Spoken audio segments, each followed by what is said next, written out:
Bismillahirrahmanirrahim. Assalamualaikum warahmatullahi wabarakatuh. Selamat pagi, salam sejahtera bagi kita semuanya. Yang saya hormati Bapak Wakil Presiden, Bapak Ibu sekalian, para menteri.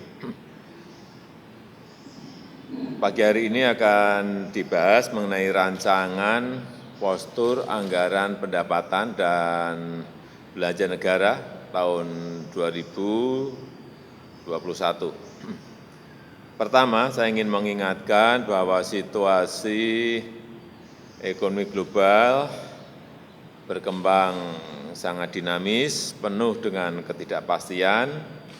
Beberapa lembaga keuangan dunia juga selalu merevisi prediksi-prediksi atas pertumbuhan ekonomi global di tahun 2020 maupun perkiraan di 2021. Artinya sekali lagi, masih penuh dengan ketidakpastian.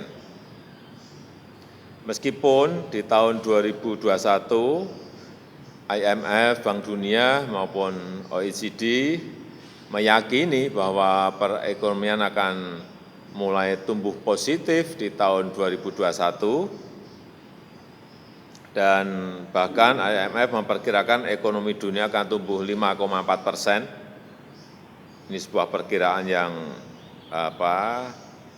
sangat tinggi menurut saya. Bank Dunia 4,2, OECD 2,8 sampai 5,2%. Saya kira kalau perkiraan ini betul, kita akan berada pada posisi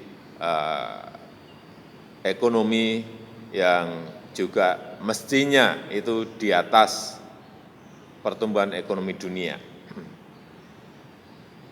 Dan Indonesia juga diproyeksikan masuk ke kelompok dengan pemulihan ekonomi tercepat setelah Tiongkok. Ini juga kalau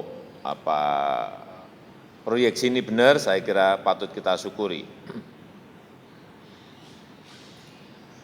Namun kita tetap harus waspada kemungkinan dan antisipasi kita terhadap risiko terjadinya gelombang kedua, second wave, dan masih berlanjutnya sekali lagi ketidakpastian ekonomi global di tahun 2021. Yang kedua, angka-angka indikator ekonomi makro harus betul-betul dikalkulasi dengan cermat, hati-hati, harus optimis, tapi juga harus realistis dengan mempertimbangkan kondisi dan proyeksi terkini.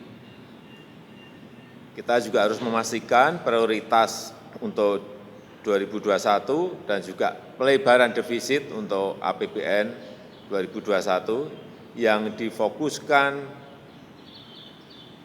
dalam rangka pembiayaan kegiatan percepatan pemulihan ekonomi dan sekaligus penguatan transformasi di berbagai sektor, terutama reformasi di bidang kesehatan, reformasi pangan, energi, pendidikan,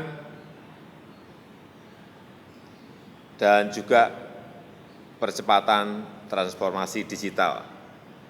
Yang ketiga, kita tahu bahwa APBN itu hanya berkontribusi kurang lebih 14,5 pada PDB negara kita. Oleh sebab itu, dalam situasi krisis seperti ini, belanja pemerintah menjadi instrumen utama untuk daya ungkit. Tapi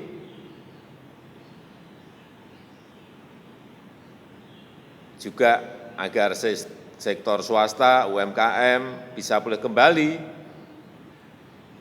mesin penggerak ekonomi ini harus diungkit dari APBN kita yang terarah, yang tepat sasaran.